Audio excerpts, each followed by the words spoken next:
Hi, I'm Tristan Ferland Milewski, director of the film DREAMBOAT, which is running in the section Panorama.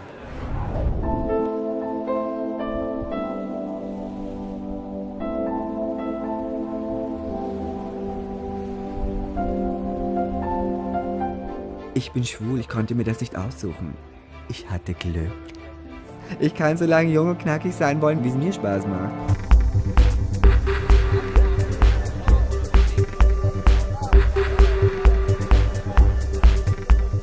I left Palestine because I had problems with the police there. Because I'm gay. I don't hate my country, but I appreciate Belgium. Because without Belgium, I didn't have the second chance to live. I'm 32 now, and I have never ever been into a relationship. And that is something not good. I have worked very hard the way I want to look when I'm in the boat. This is a golden opportunity for me to find love.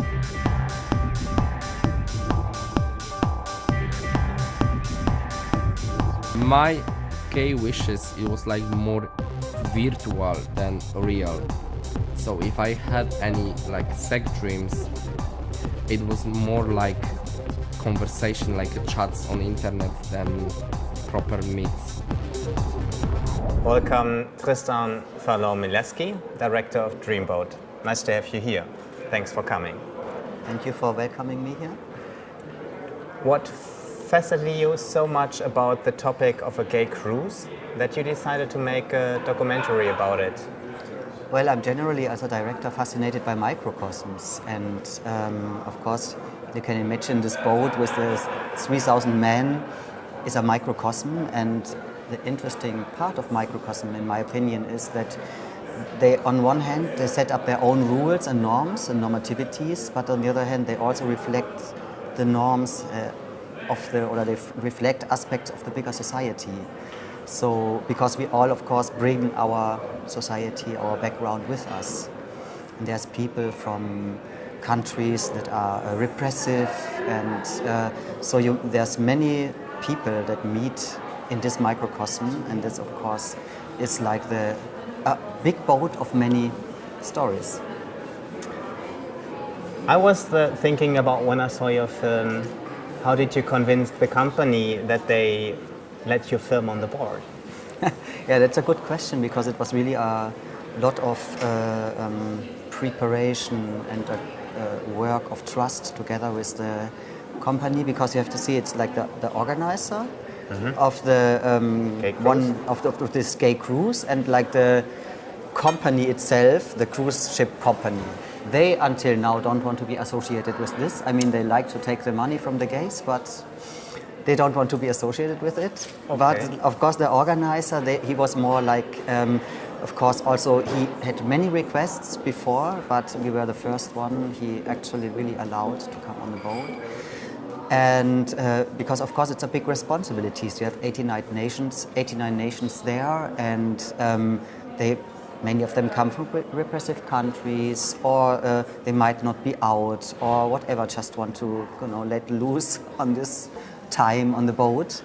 And so what we did, in fact, I mean, I was 1 year before on a research trip there. So you went on the boat, actually? I went before, okay. Yeah. And we also, with a little camera team, so we already did a bit of footage there. But, and then there's a Facebook group, the closed Facebook group of all passengers and future passengers.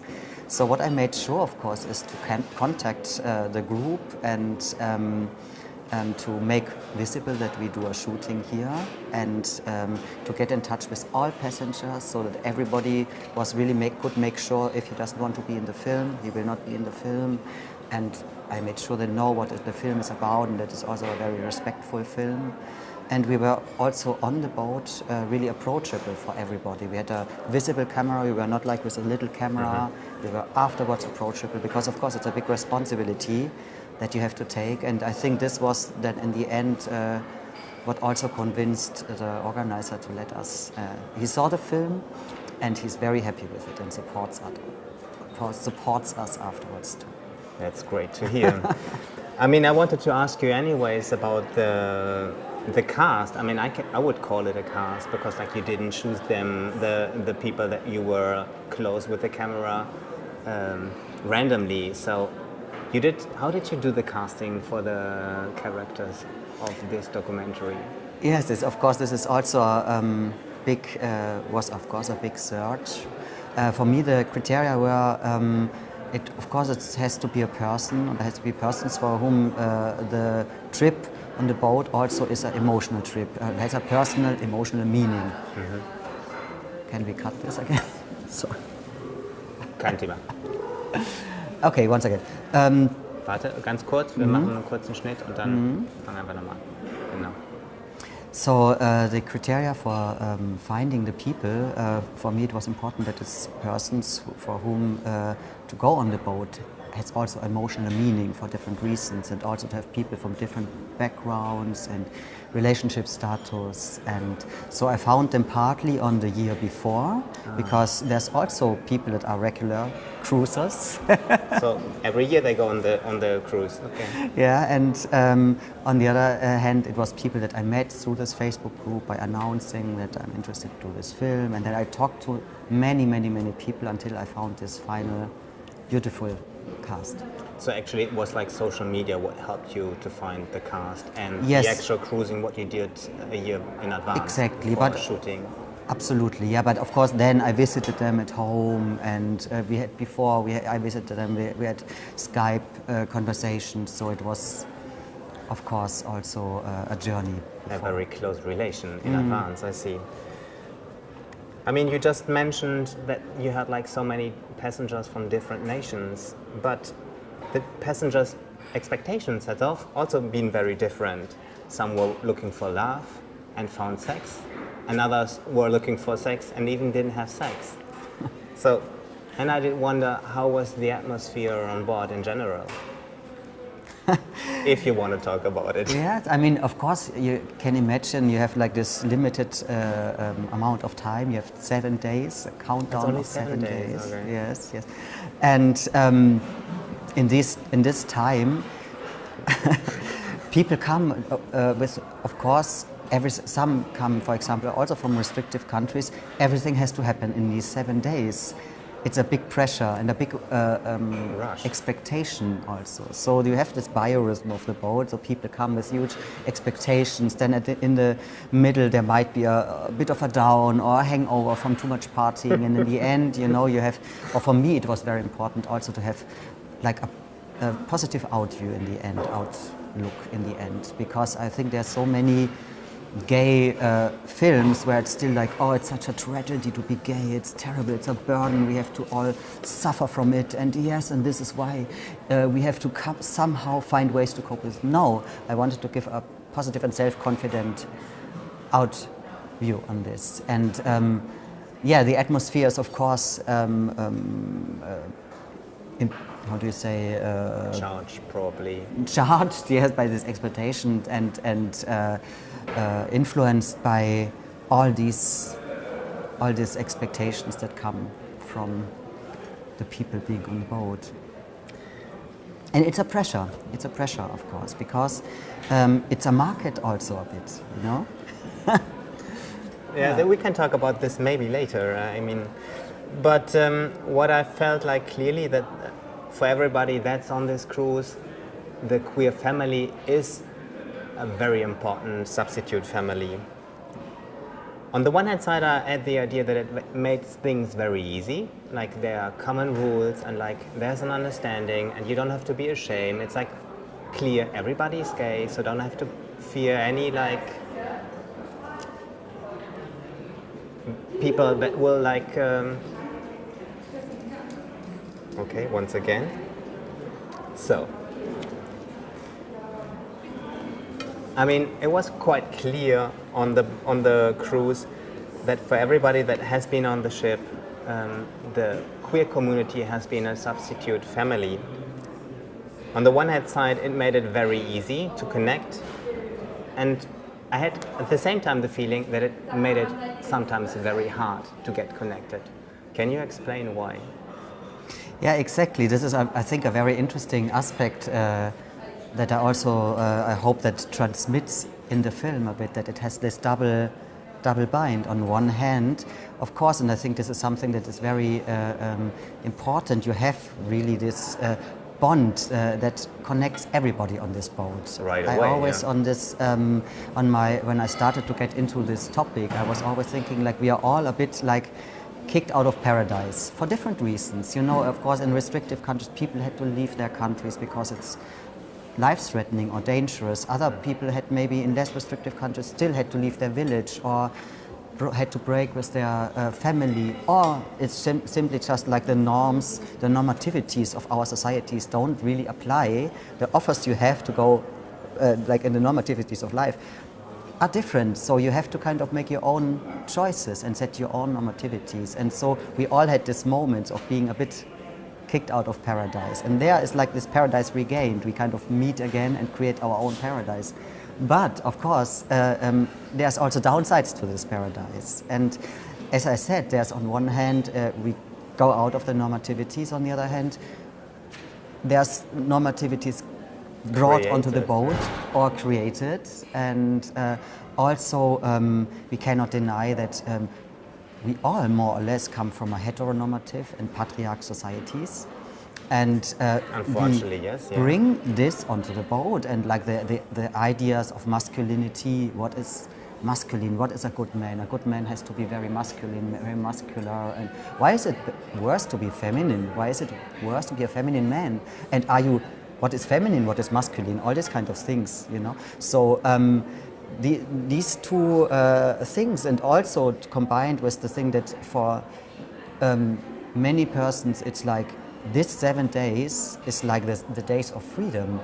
So you can imagine that you come with a lot of emotions there, and what happens in the end, you get confronted with yourself, where you are in life, what you look for in life. Are you looking the right way for the right things? And what do you really want? What do you desire? All these questions arise. Questions that in the end are valid for everybody of us, I think.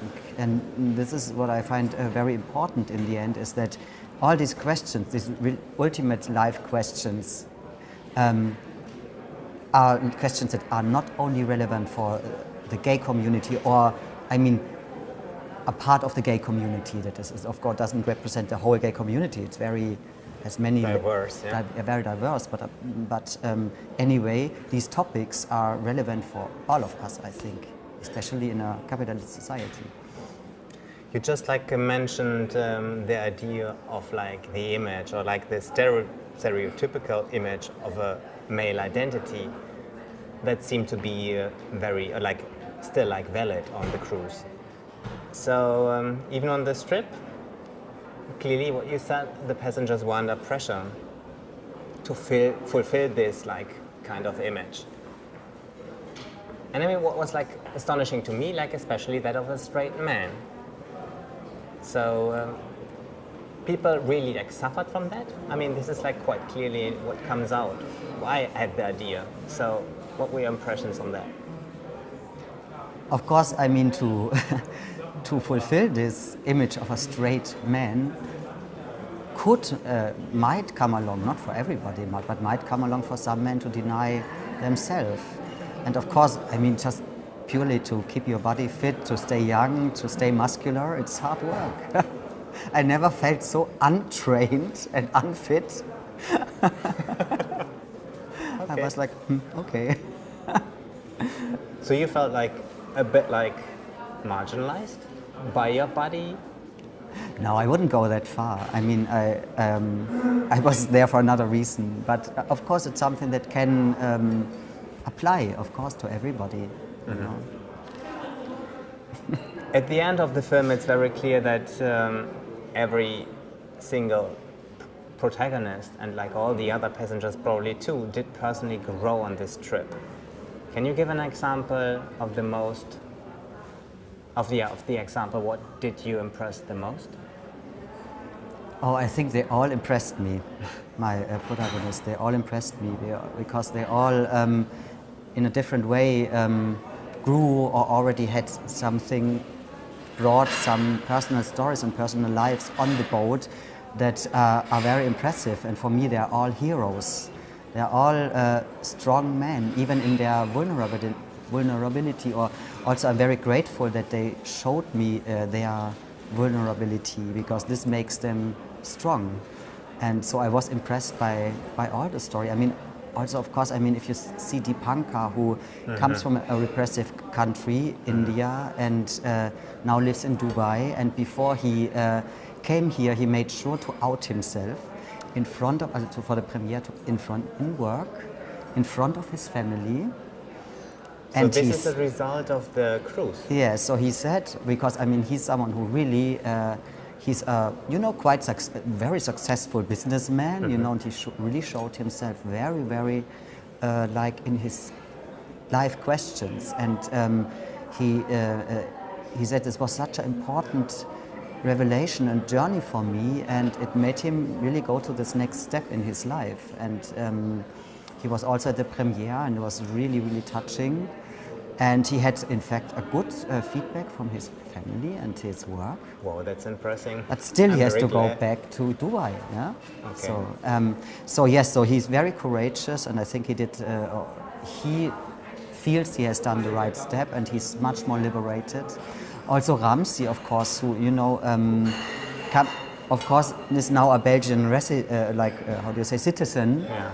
But still, you know, originally from Palestine. From Palestine, and it's also something to speak up, to say something about the country and not hide, because in Palestine it's like officially there's no law against gays, but exactly this gives the freedom for harassment and completely arbitrary arresting of people.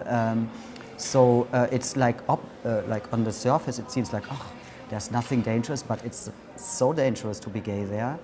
And so they all, of course, for different reasons, were very courageous. Philippe, who kind of was with in his wheelchair, confronting all the body culture also that also is on the boat, and was completely welcomed there, and you know, did climbing and swimming. Yeah, this was like a very I was impressed that he was climbing the wall, even though he can't walk. Yeah. I see. So one last question to you, Tristan. Did you grow by yourself on this trip too? It's a good question. I think yes, of course. In many ways. I mean, first of all, in a documentary work, you always grow through, because in the end, you always, at some point, you come to the basic questions of life. And you, when you enter a topic and all this kind of research, all the conversation with different people entering their life, really also having the gift of them giving their trust to you, this makes you grow and also question, of course, where am I in life, and also what kind of gay man do I want to be. Yeah, so all these kind of things arise, and you recheck the settings of your life. And yes, it was for me also big. We all go on a kind of a journey, everybody in the team. We had kind of 24-hour shoots, you know, so it was 7 days and 7 nights, and you don't even know when it's day, when it's night, where are we? And so we grew all together. It was a wonderful experience. Tristan, thank you so much for coming. Thank you so much. And good luck for your screenings, and for sure for the Teddy Award. Thank you so much for welcoming me.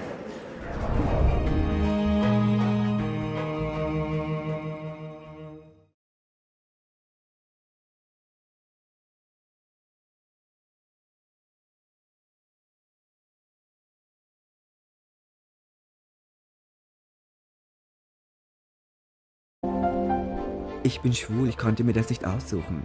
Ich hatte Glück. Ich kann so lange jung und knackig sein wollen, wie es mir Spaß macht.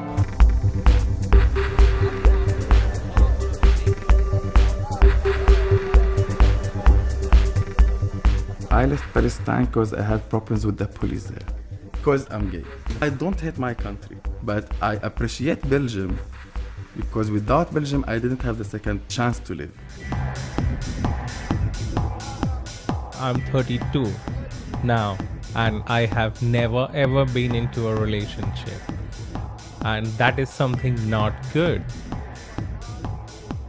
I have worked very hard in the way it was more like conversation, like chats on internet than proper meets. Welcome, Tristan Ferland Milewski, director of DREAMBOAT. Nice to have you here. Thanks for coming. Thank you for welcoming me here. What fascinated you so much about the topic of a gay cruise that you did?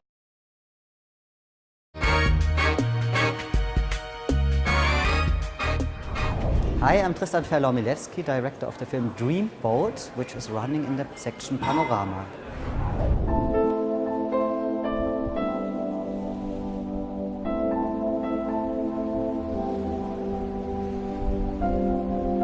I want to look when I'm in the boat. This is a golden opportunity for me to find love.